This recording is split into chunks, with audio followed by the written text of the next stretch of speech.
je commence mon exposé factuel. Vous êtes tous prêts? Je commence direct.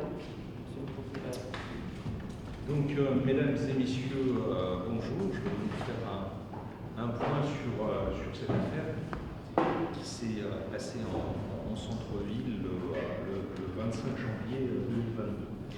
Donc le 25 janvier mardi, donc vers 23h30, un groupe de 6 personnes aux abords du cinéma Liberty, avenue Foch, au centre-ville de l'APT, a pris à partie un groupe de 4 personnes, un piéton et 3 autres personnes se trouvant dans un véhicule automobile.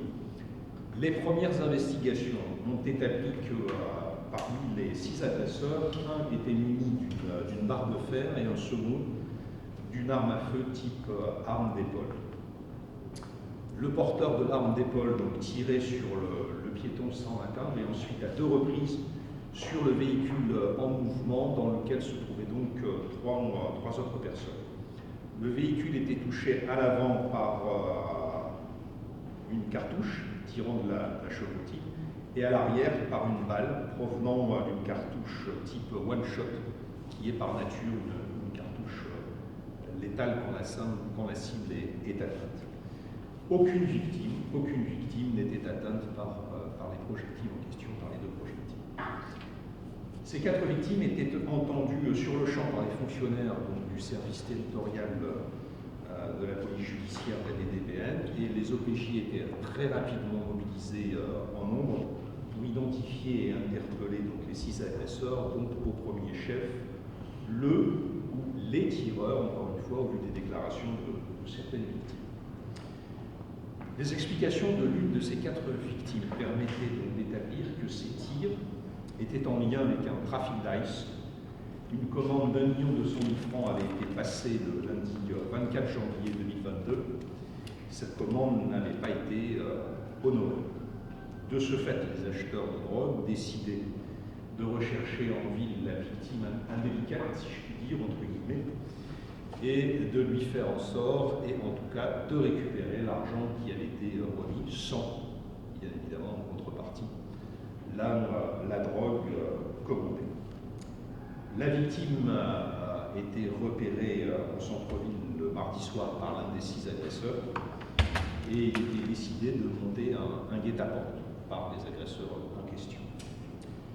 L'enquête a été ouverte initialement du chef de tentative de meurtre et ensuite elle s'est poursuivie au gré des investigations du chef de tentative de meurtre en bande organisée, association de malfaiteurs en vue de commettre ce crime et détention, transport, port d'armes prohibées de catégorie B. Le mercredi 26 janvier, en fin d'après-midi, 3 personnes faisant partie du groupe des 6 agresseurs se rendaient au commissariat de police. Et le jeudi 27 janvier, 4 autres personnes susceptibles d'avoir participé au fait étaient interpellées par les enquêteurs du service territorial de la police judiciaire de la DDP. À ce jour, en l'état des investigations, résultant notamment de l'audition de certaines victimes, il apparaît que le mardi 26 janvier, le soir, donc il y avait 1 ou 2 tireurs. En tout cas, ce qui est sûr, c'est que l'arme utilisée était un fusil à pompe de calibre 12, susceptible de contenir dans le magasin 5 cartouches. Cette arme a été saisie par les enquêteurs au domicile de l'un des 6 agresseurs. Parmi ces agresseurs et ces victimes, certains sont consommateurs d'ice, bien évidemment, si je puis dire, compte tenu du lien reliant les faits qui nous occupent aujourd'hui et ce qui peut expliquer le déchaînement de violence des 6 personnes en question. Le tireur, en tout cas l'un des 2 tireurs ou le tireur en l'état, il s'agit de déterminer effectivement au niveau de l'instruction s'il y avait un seul tireur ou 2 tireurs.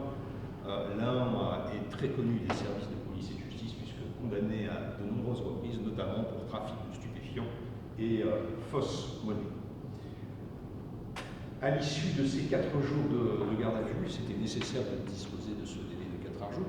De toute façon, on s'inscrivait dans le régime de la criminalité organisée. Dimanche matin, les 6 personnes ont été déférées au parquet. Un juge d'instruction a été saisi. Les mises en examen ont été prononcées des chefs que j'ai indiqués, c'est-à-dire tentative de meurtre en bande organisée, organisée, association de malfaiteurs en vue de commettre ce crime, détention, port et transport d'armes brouillées de catégorie B. Les 6 personnes ont donc été placées sous mandat de dépôt à l'issue de leur présentation devant le juge des libertés et de la détention. L'enquête sur commission rogatoire va se poursuivre. Il s'agira de cerner précisément qui a fait quoi. Voilà, mesdames et messieurs, ce qu'il en est de cette affaire qui est par nature effectivement extrêmement grave, et je peux répondre à certaines de vos questions. Est-ce que des enquêtes outre mesure sont menées actuellement pour déterminer s'il y a d'autres personnes impliquées dans cette affaire? L'enquête sur commission rogatoire, justement, a cet objet, c'est pour ça qu'on a saisi un juge d'instruction. Il s'agira de cerner de près ou de loin toutes les personnes qui étaient intéressées à ces faits.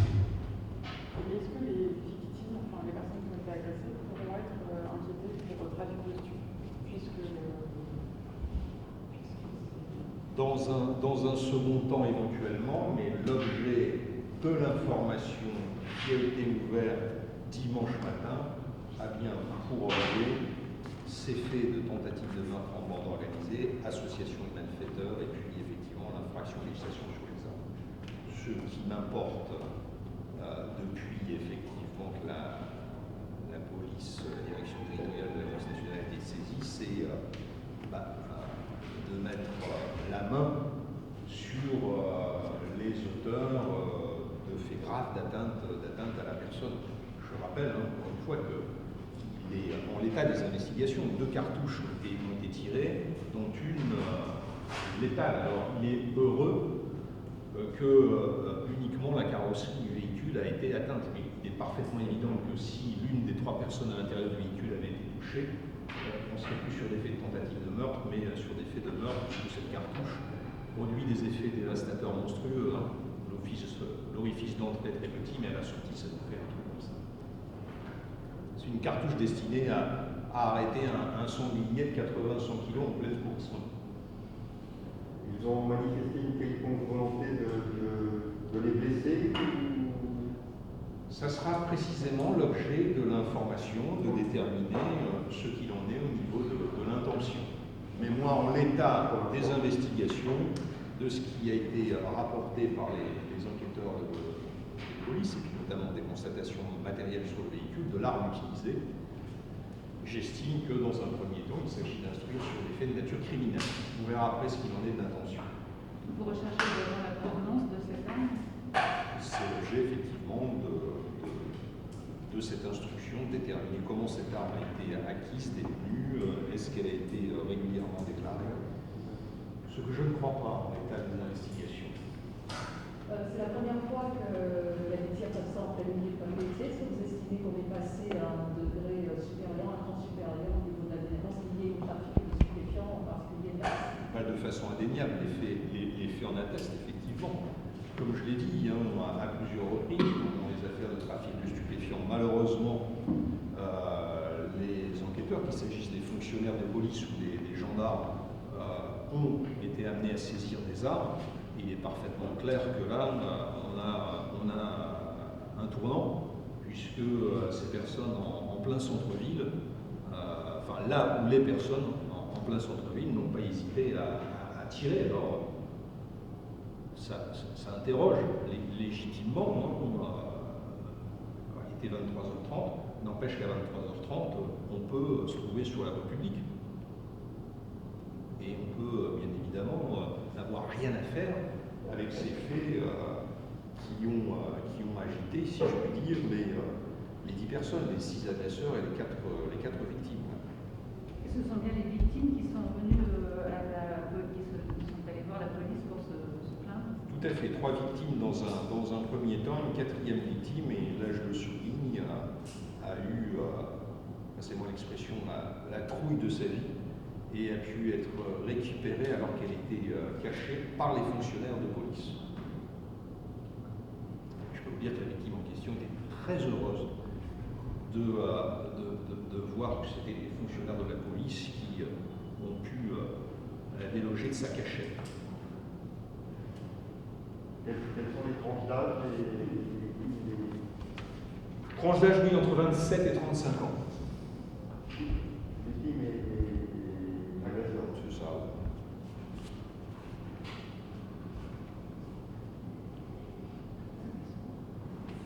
Donc, juste pour savoir, est-ce que l'argent et les stupéfiants ont été saisis pendant le début de l'enquête? Mais non, justement, c'est ce que je disais, c'est qu'une somme d'argent relativement importante, plus d'un million de francs, 1,2 million a été remis et que la personne n'a pas honoré la commande. Il a dilapidé l'argent.